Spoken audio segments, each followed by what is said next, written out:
Assalamualaikum warahmatullahi wabarakatuh. Yang terhormat Ibu dosen Anur Fitri Hayati, selaku dosen pengampu mata kuliah Komunikasi Bisnis, dan teman-teman sekalian. Baiklah, di sini saya sebagai moderator dari kelompok 3 yang beranggotakan Salsa Amanda Putri dengan NIM 210538182 dan saya sendiri Riri Efranita dengan NIM 210537178 dan teman saya Amani Raudatu Syifa dengan NIM 2105301. Baiklah, selanjutnya yaitu topik presentasi yang akan kami presentasikan pada kesempatan kali ini. Yang pertama, strategi komunikasi konteks corporate image. Dan yang kedua, mengatasi kesalahpahaman dalam komunikasi. Dan yang terakhir, mempraktekkan teknik dan taktik dalam komunikasi. Adapun untuk materi pertama yang akan dijelaskan oleh rekan saya, Amanda. Kepada Amanda, dipersilakan. Terima kasih kepada moderator yang telah memberikan saya kesempatan untuk memaparkan materi mengenai strategi komunikasi konteks corporate image. Strategi konteks corporate image atau disebut juga dengan strategi komunikasi konteks citra perusahaan yang melibatkan pemahaman mendalam tentang nilai-nilai inti, visi, dan misi perusahaan. Ini mencangkup penggunaan pesan yang konsisten, penempatan merek yang cerdas, serta interaksi positif dengan pemangku kepentingan untuk membangun dan memelihara citra perusahaan yang kuat. Nah, selanjutnya kita masuk kepada fungsi corporate communication pada perusahaan. Yang pertama ada menyusun strategi komunikasi internal dan eksternal perusahaan, yaitu corporate communication berfungsi dalam menyusun strategi komunikasi internal dan eksternal perusahaan. Dalam lingkup internal, corporate communication bertugas untuk membangun budaya komunikasi perusahaan yang melibatkan karyawan dan eksekutif perusahaan untuk saling berkoordinasi demi mencapai tujuan bersama. Selanjutnya, di lingkup eksternal, corporate communication berfungsi untuk menemukan strategi terbaik dalam menyampaikan dan mempromosikan perusahaan kepada khalayak luas, termasuk pihak-pihak lain yang berkepentingan. Yang kedua yaitu membangun branding dan reputasi perusahaan.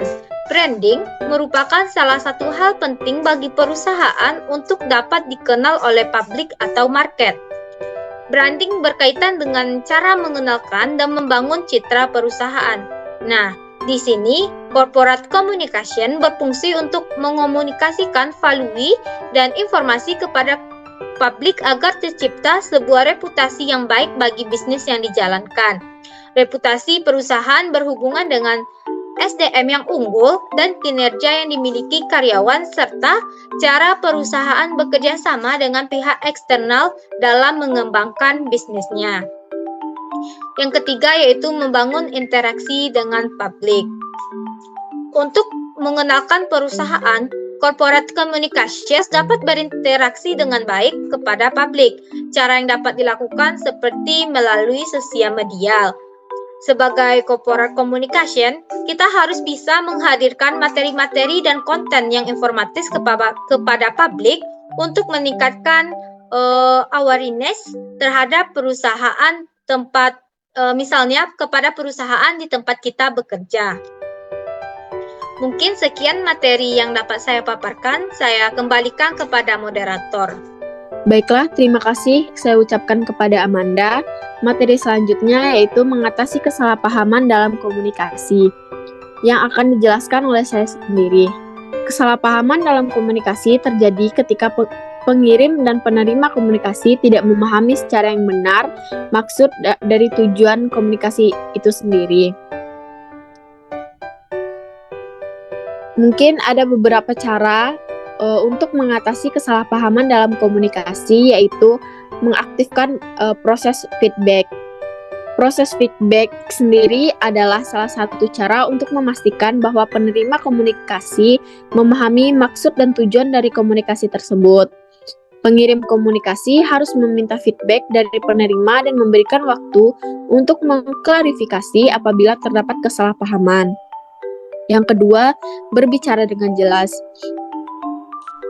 Pengirim komunikasi harus berbicara dengan jelas dan menggunakan bahasa yang mudah dipahami oleh penerima komunikasi.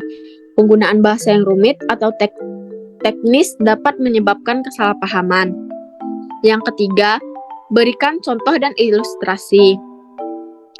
Berikan contoh dan ilustrasi yang dapat membantu penerima komunikasi memahami maksud dan tujuan dari komunikasi tersebut.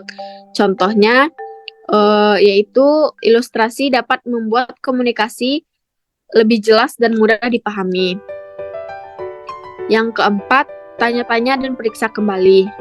Jika terdapat kesalahpahaman, pengirim komunikasi harus bertanya-tanya dan periksa kembali maksud dan tujuan dari komunikasi tersebut. Pengirim komunikasi juga harus memastikan bahwa penerima komunikasi memahami maksud dan tujuan dari komunikasi tersebut. Dan yang terakhir, terapkan komunikasi aktif. Komunikasi aktif sendiri yaitu cara untuk memastikan bahwa pengirim dan penerima komunikasi berhubungan secara aktif dan memahami maksud dan tujuan dari komunikasi tersebut. Pengirim dan penerima komunikasi harus berusaha untuk memahami maksud dan tujuan dari komunikasi tersebut dengan baik. Mungkin hanya itu saja penjelasan materi dari saya. Materi selanjutnya yaitu mempraktekkan teknik dan taktik dalam komunikasi yang akan dijelaskan oleh Amani.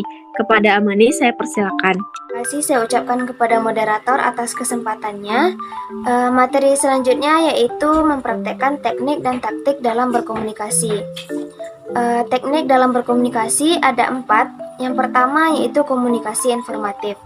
Merupakan proses penyampaian pesan dari seseorang kepada orang lain untuk memberitahukan sesuatu tanpa mengharapkan efek apapun dari komunikan.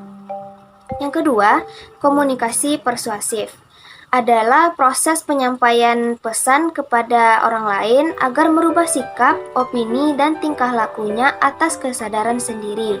Yang ketiga, komunikasi koersif merupakan penyampaian pesan oleh seseorang kepada orang lain yang disertai dengan adanya ancaman atau sanksi untuk merubah sikap, opini, serta tingkah laku. Dan yang keempat yaitu komunikasi edukatif, merupakan penyampaian pesan dari seseorang kepada orang lain yang berisi pendapat, fakta, dan pengalaman yang dapat dipertanggungjawabkan dari segi kebenaran dengan sengaja, teratur, dan terencana, dengan tujuan dapat mengubah tingkah laku manusia ke arah yang diinginkan. Berikut contoh dari penerapan teknik komunikasi tersebut. Baik, pada kesempatan kali ini saya akan menyampaikan laporan kinerja perusahaan. Dalam tahun ini, perusahaan kita sudah mencapai beberapa pencapaian yang signifikan, seperti adanya peningkatan pendapatan sampai 20% dan juga penurunan pengembalian produk hingga 15%. Saya akan membagikan rinciannya dalam presentasi kali ini, dan nantinya kita akan membahas pertanyaan dan juga masukan dari semua peserta. Terima kasih atas perhatiannya.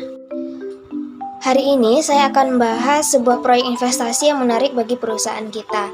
Dengan adanya peluncuran produk terbaru ini, kami memproyeksikan adanya peningkatan pendapatan hingga 25% dalam kurun waktu 12 bulan. Dengan adanya peluncuran produk terbaru ini, tidak hanya akan menguntungkan baik dari segi finansial, tapi juga akan menguntungkan bagi perusahaan kita untuk memperkuat posisinya dalam pasar. Saya yakin keputusan ini akan membawa dampak positif bagi pertumbuhan dan keberlanjutan perusahaan.